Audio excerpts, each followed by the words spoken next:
So just to make this absolutely clear, I am only talking about solid state amps here. I am not talking about tube amps in this video. I'm also not telling you to do what I'm going to do in this video. I am going to break the rules, and I could trash my little solid state amp or my cab M. I don't think I'm going to, but that's my stuff. I can do that if I want.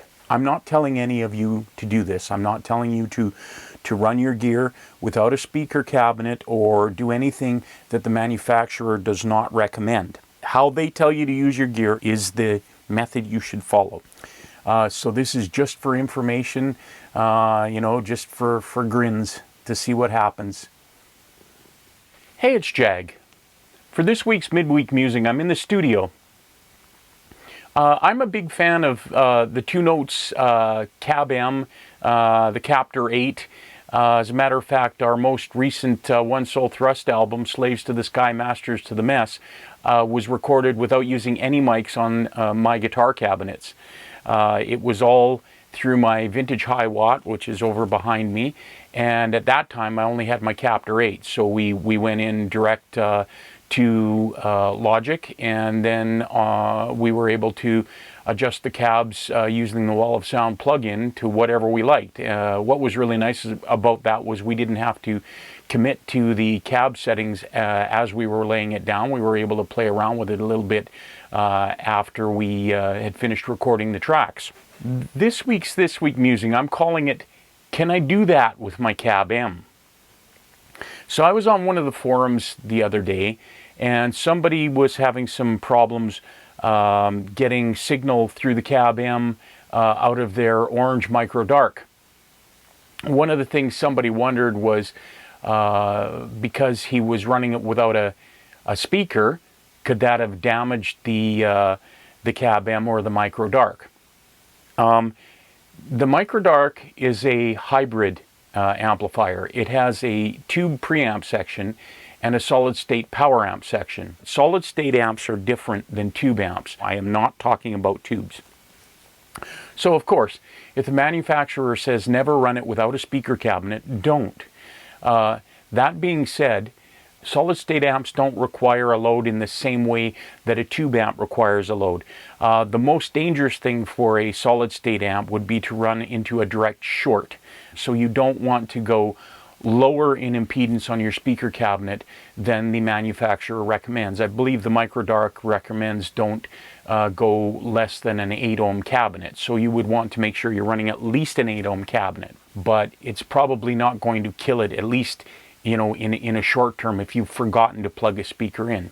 But somebody on one of these forums was saying, oh, and the other part of that was they were wondering if they could damage the Cab M by not connecting a speaker then. So just connecting the micro dark 20 watt amp into the amp input on the Cab M, and then if they forgot to plug in a speaker cabinet or didn't plug in a speaker cabinet, would that destroy the Cab M? Two Notes does say to connect a speaker to the speaker out jack on the Cab M, so I'm not telling you not to do that, but out of curiosity, I thought it might be interesting to see what happens if we break the rules.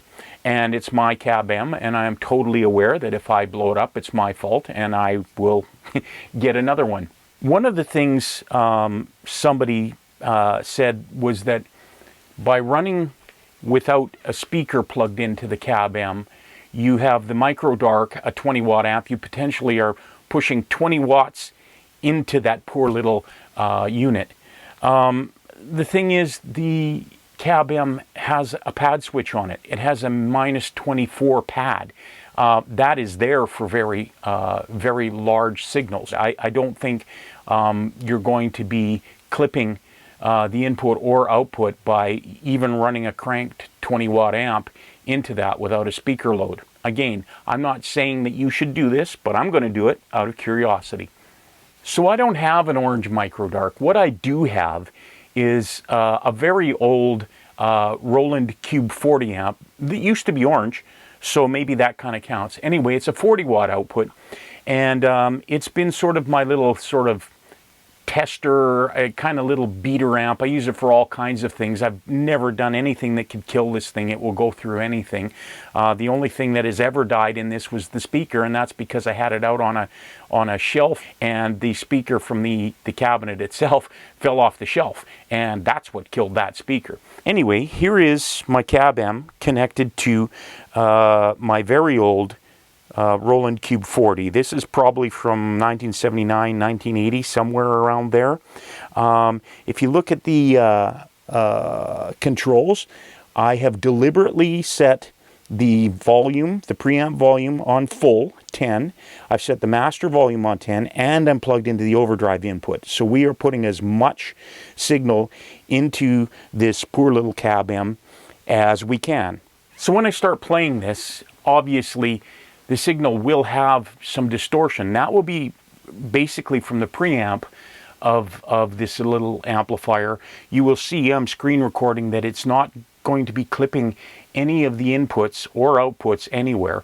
I will also then turn it down to a clean sound, but still leave it as loud as I can with that clean sound, and we'll see what it does. Can the cab amp stand that kind of input level or not? And will it kill my solid state amp to not be running into a speaker? This is my number one guitar, really. Not my 100% favorite, but it sounds really good. And I've already plugged everything in. I've brought up a patch that I normally do use with my high watt.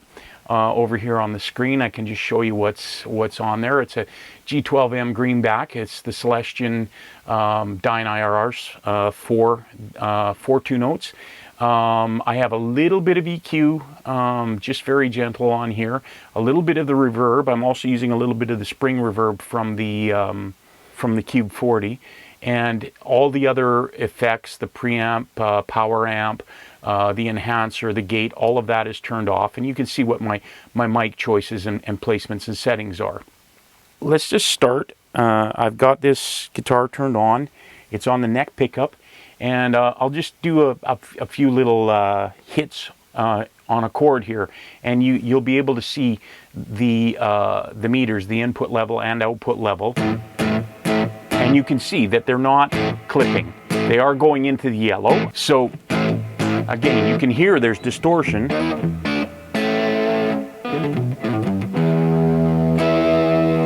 And I didn't tune this guitar, sorry.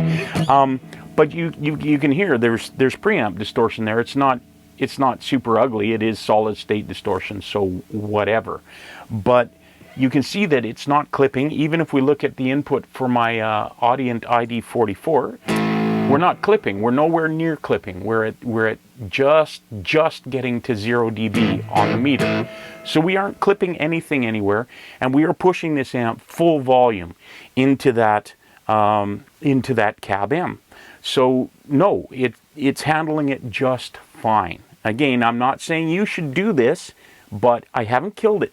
Not yet anyway. Maybe I will down the road. But if you listen to this,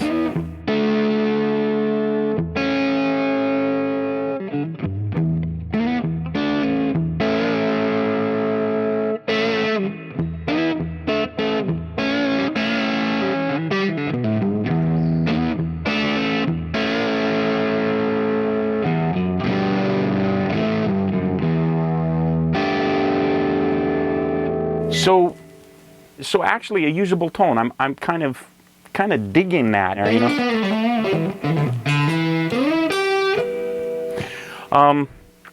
This isn't really a playing video, so let me just take back. I'm going to leave the master volume up on full for all of this, but I'm going to dial back the preamp volume and just get a cleaner signal, and just so we can hear that clean, and you can hear that the distortion is not coming from anything other than that preamp was cranked. So that's pretty clean. A little bit anemic sounding now too, but the point isn't to get the tone. But